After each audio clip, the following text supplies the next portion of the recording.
السلام علیکم ورحمۃ اللہ وبرکاتہ۔ بسم اللہ الرحمن الرحیم۔ اللہم صلی علی محمد عبدک و رسولک و صلی علی المؤمنین والمؤمنات والمسلمین والمسلمات۔ اللہ عز و جل اپنے ذاکر کا ذکر فرماتا ہے۔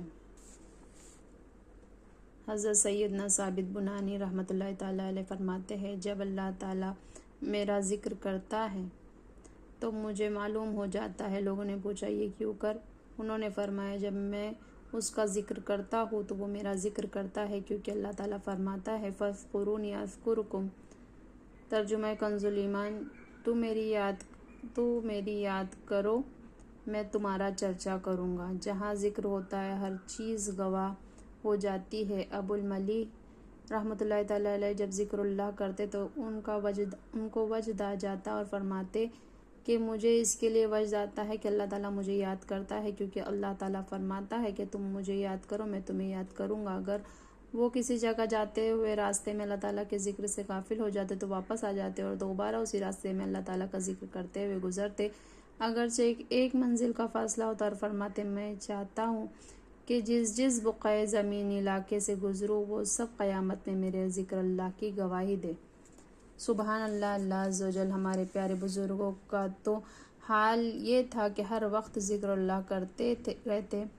اگر کسی گلی سے گزرتے ہوئے ذکر سے غفلت ہو جاتی تو پھر دوبارہ لوٹ جاتے اور پھر ذکر کرتے ہوئے وہیں سے گزرتے کہ کوئی گلی کوئی کوچہ ایسا نہ ہو جو ذکر اللہ سے خالی رہ جائے۔ اور ہم فحش گوئی، موسیقی اور فضول باتوں کا ہر شے کو گواہ بنائے جا رہے ہیں۔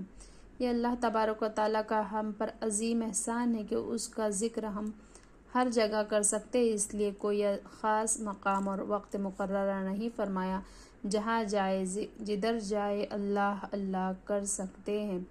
جیسا کہ ذکر اللہ کے لیے کوئی مقام مخصوص نہیں۔ حسن بصری رحمۃ اللہ تعالیٰ علیہ فرماتے ہیں کہ اللہ عز و جل نے اپنے قول فاذکرونی اذکرکم، تم میری یاد کرو میں تمہارا چرچا کروں گا، اسے ہم پر آسانی کر دی ہے کہ ذکر اللہ کے لیے کوئی جگہ مخصوص نہیں فرمائی۔ اگر اللہ عز و جل ہمارے لیے ذکر کے لیے کوئی جگہ مخصوص فرما دیتا تو ہمیں وہاں جانا واجب ہو جاتا، خواہ وہ مقام ایک صدی کی مسافت پر کیوں پر ہوتا، جیسا کہ حج کے لیے لوگوں کو کعبہ میں بلایا ہے۔ پس اس کا شکر اور احسان ہے۔ ہمارے بزرگوں کو ذکر اللہ سے غایت درجہ محبت ہوا کرتی تھی، لہٰذا اللہ اللہ کرنے والا ہی صحبت میں بیٹھے۔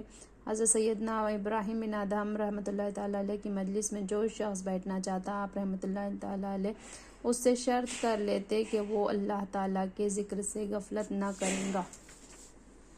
جنید بغدادی اور رحمۃ اللہ تعالیٰ علیہ اور نائی حضرت جنید بغدادی رحمۃ اللہ تعالیٰ علیہ کی زبان ہر وقت ذکر اللہ سے تر رہتی تھی۔ ایک مرتبہ آپ رحمۃ اللہ تعالیٰ علیہ نائی کے پاس خط بنوا رہے تھے۔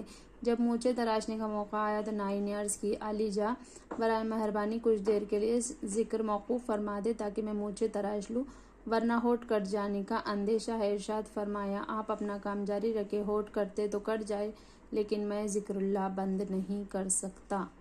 غافل کی روح دنیا سے پیاسی جاتی ہے۔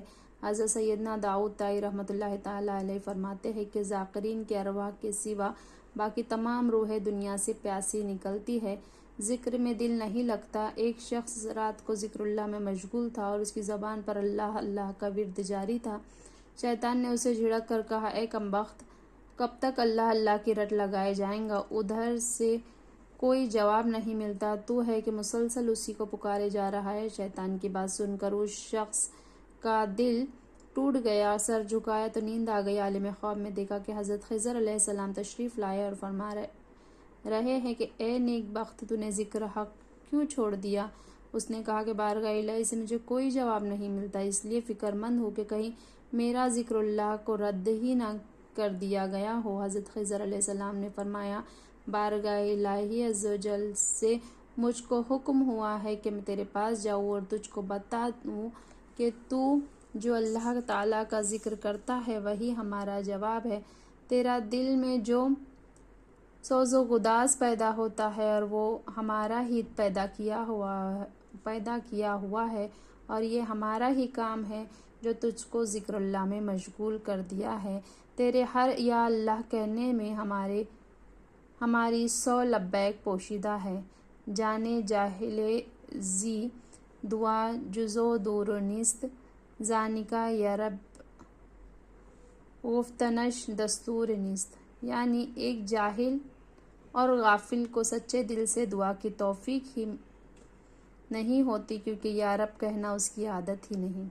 پیارے اسلامی بھائیوں اور بہنوں، اس پیاری پیاری حکایت میں ان لوگوں کے لیے درس ہے جو یہ کہتے ہیں کہ ہمیں ذکر کی لذت نہیں آتی، ہماری دعا قبول نہیں ہوتی، وغیرہ وغیرہ۔ یہ نقطہ ذہن میں رکھیے کہ مریض کا منہ کڑوا ہو جاتا ہے تو اس کو غذا کی اچھی نہیں لگتی، اسی طرح ہم گناہوں کے مریض ہیں اور اسی وجہ سے ہمیں ذکر و عبادت کی کوئی لذت محسوس نہیں ہوتی۔ تاہم جس طرح مریض دوا اور غذا کا استعمال نہیں چھوڑتا، ہمیں بھی ذکر و عبادت کو ترک نہیں کرنا چاہیے۔ جیسے ہی ہمارا گناہوں کا مرض دور ہوگا، ہمیں بھی لذت ذکر حاصل ہونا شروع ہو جائیں گی اور دیگر عبادات میں بھی دل لگے گا۔ بہرحال دل لگے یا نہ لگے، زبان سے ذکر و درود ترک کر دینا عقل مندی نہیں ہے۔ جس پروردگار نے ہماری زبان کو اپنے ذکر کرنے کی توفیق بخشی، وہ ہمارے دلوں کو بھی ذاکر بنا ہی دے گا۔ جس خدا نے ہمیں اپنے بارگاہ میں سر جھکانے، سجدہ ریز ہونے کی سعادت بخشی، وہی ہمارے دلوں کو بھی اپنی طرف پھیر دے گا، سجدے کی لذت سے دلوں کو بھر دے گا۔ اے اللہ عز و جل ہماری زبانوں کو توفیق دے کہ ہم ہر آن تیرے ذکر سے تر رہا کریں، زبانوں کو توفیق دے کہ وہ ہر آن تیرے ذکر سے تر رہا کرے، اور ہماری دلوں کو بھی اپنا ذاکر بنا دے۔ آمین بجاہ النبی الامین صلی اللہ علیہ وسلم۔ دل کو ہر وقت اللہ عز و جل کی یاد دلاتے رہے۔ یحییٰ بن معاذ رحمۃ اللہ تعالیٰ علیہ فرماتے ہیں کہ اپنے دلوں کو ہر وقت خدا کی یاد دلاتے رہو، کیونکہ وہ فی الفور غافل ہو جاتے ہیں۔ یعنی اپنی اس قیمتی زندگی کو فضول گوئی میں برباد کرنے کی بجائے اللہ عز و جل کی یاد میں مگن رہا کرو۔ دراصل دل مردہ ہو جانا ہی تشویش کی بات ہے، ورنہ جان تو ایک نہ ایک دن جانی ہے۔ اس ضمن میں امام شعرانی رحمۃ اللہ تعالی نقل کرتے ہیں کہ رونا ہے تو مردہ دلی پر روئیں۔ وہب بن منبع رحمۃ اللہ تعالی علیہ فرماتے ہیں، تعجب ہے ان لوگوں پر جو میت پر روتے ہیں جس کا جسم مردہ ہو چکا ہے، اس پر نہیں روتے جس کا دل مردہ ہو چکا ہے، حالانکہ یہ اس سے سخت حادثہ ہے۔ پیارے اسلامی بھائیوں اور بہنوں، حدیث پاک میں ذکر سے غافل رہنے والے کو مردہ سے تعبیر کیا گیا ہے، اور واقعی یہی دل کی موت تشویشناک ہے، ورنہ جسم و روح کی جدائی کا معاملہ تو سب کے ساتھ ہونا ہے، اور یہ موت کوئی پریشانی کا باعث بھی نہیں ہے، بلکہ نیک لوگ تو اس موت کے منتظر رہتے ہیں کہ حدیث پاک میں فرمایا گیا ہے، الموت تحفہ المؤمن، یعنی موت مومن کے لیے ایک تحفہ ہے، اور موت مومن کے لیے تحفہ کیوں نہ ہو، وہ تو وصال محبوب کا ذریعہ ہے، اور قبر کے اندر سرکار مدینہ صلی اللہ علیہ وسلم کی زیارت کا پیغام ہے۔ جبھی تو کسی دیوانے نے کہا ہے، قبر میں سرکار آئے تو میں قدموں پہ گروں، گر فرشتے بھی اٹھائے تو میں ان سے یوں کہوں، میں تو پائے ناز سے اب اے فرشتوں کیوں اٹھوں، مر کے پہنچا ہوں یہاں اس دل ربا کے واسطے۔ صلی اللہ علیہ وسلم۔ دم بدم اللہ اللہ عز و جل۔ حضرت عبداللہ بن بصر رضی اللہ تعالیٰ عنہ فرماتے ہیں، ایک دفعہ ایک شخص نے سرکار مدینہ صلی اللہ علیہ وسلم کی بارگاہ میں عرض کیا، یا رسول اللہ صلی اللہ علیہ وسلم، اسلام کے احکام میرے لیے بہت زیادہ ہے، مجھے کوئی ایسی چیز بتائیے جس سے میں اپنے اوپر لازم کر لوں۔ سرکار مدینہ صلی اللہ علیہ وسلم نے فرمایا، تیری زبان ہمیشہ ذکر خداوندی سے تر رہا کرے۔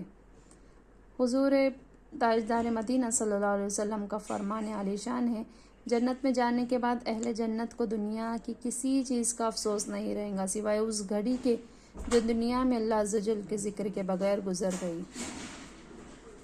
سبحان اللہ و بحمدہ سبحانک اللہم و بحمدک اشہد ان لا الہ الا انت نستغفرک و نتوب الیک سبحان ربک رب العزت عما یصفون وسلام علی المرسلین والحمد للہ رب العالمین برحمتک یا ارحم الراحمین جزاک اللہ خیرا کثیرا.